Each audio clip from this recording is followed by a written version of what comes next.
ಸಂಸದರಾಗಿ ನಿಮಗೂ ಒಂದು ಪಾಠ, ಒಂದು ಕೆಲಸ ಯಾಕೆ ಡಿಲೇ ಆಗುತ್ತೆ, ಎಷ್ಟು ಡಿಲೇ ಆಗುತ್ತೆ ಮತ್ತು ಆಗದೇ ಇರೋ ಹಾಗೆ ಏನು ಮಾಡಬೇಕು ಅನ್ನೋ ಪಾಠವನ್ನು ಕಲ್ತ್ಕೊಂಡಿದ್ದೀರಿ ಅಂತ ಅಂದ್ಕೊಳ್ತೀನಿ. Yes sir. ಮುಂದೆ ಯಾರ ಸಮಸ್ಯೆಯನ್ನು ಬಗೆಹರಿಸೋ ವಿಷಯದಲ್ಲಿ ಇಷ್ಟೊಂದು ಡಿಲೇ ಆಗಬಾರ್ದು. ರಿಯಲಿ ತುಂಬ ಒಳ್ಳೆ ಅನುಭವ ಆಯಿತು ಅಲ್ವಾ?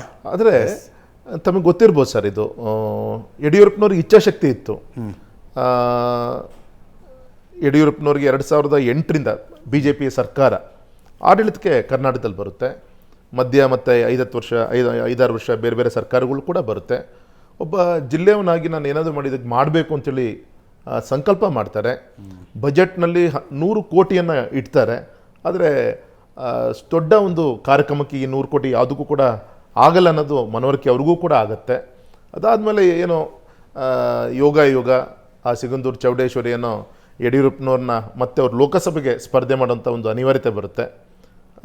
ಸ್ಪರ್ಧೆ ಮಾಡಿದಾಗ ಅವತ್ತು ನಿತಿನ್ ಗಡ್ಕರಿಜಿ ಅವರ ಜೊತೆಗಿರೋಂಥ ಒಂದು ಸಂಪರ್ಕ, ಆ ಒಂದು ವಿಶ್ವಾಸ ಮತ್ತು ಯಡಿಯೂರಪ್ಪನವರ ಒಂದು ನಾಯಕತ್ವ, ಅವರೊಂದು ಲೆಟ್ರೆಡಲ್ಲಿ ಏನಾದರೂ ಒಂದು ಕೊಟ್ಟರೆ ಅಂದರೆ ಅದು ಗೌರವಿಸುವಂಥ ಒಂದು ವ್ಯಕ್ತಿತ್ವವನ್ನು ಯಡಿಯೂರಪ್ಪ ಸಾಹೇಬರು ಇಟ್ಕೊಂಡಿದ್ದಾರೆ. ಅದ್ರ ಪ್ರತಿಫಲ ಅವರು MP ಇದ್ದಾಗ, ಅದಕ್ಕಿಂತ ಮೊದಲು ನಾನು MP ಆಗಿದ್ದೆ, ನನ್ನ ಕೈಲೂ ಕೂಡ ಏನಾಗಿದ್ದಿಲ್ಲ. ಆದರೆ ಯಡಿಯೂರಪ್ಪನವರ ಆ ಸಂದರ್ಭದಲ್ಲಿ ಗೌರವ ಕೊಟ್ಟು ಅವತ್ತು ನಮ್ಮ ನರೇಂದ್ರ ಮೋದಿಜಿಯವರ ಸರ್ಕಾರ ಅದಕ್ಕೆ ಸಹಕಾರ ಕೊಟ್ಟರು. ತಮ್ಮ ಮುಖಾಂತರ ಈ ಸಂದರ್ಭ ನಾನು ಘನ ಸರ್ಕಾರ ಅಭಿನಂದನೆ ಕೂಡ ಸಲ್ಲಿಸ್ತೀನಿ.